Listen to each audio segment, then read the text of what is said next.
You always ask me those words I say, then telling me what it means to me.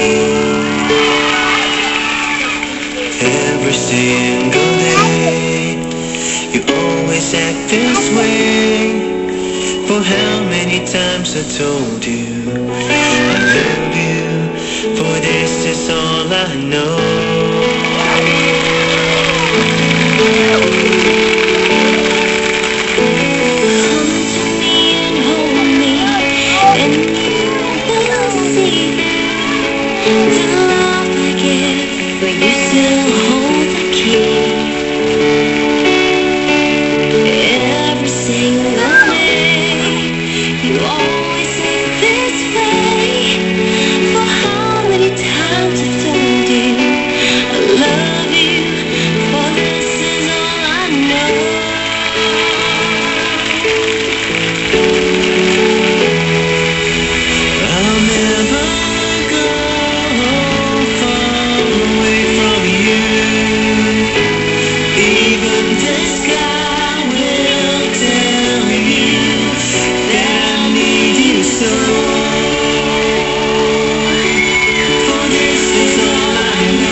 Alam niyo, paglabas pa lamang doon sa taas, meron talagang spark, no? There's a magic talaga when they're together.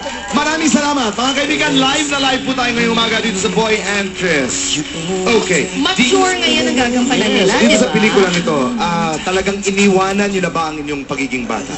Lloydie, Bea?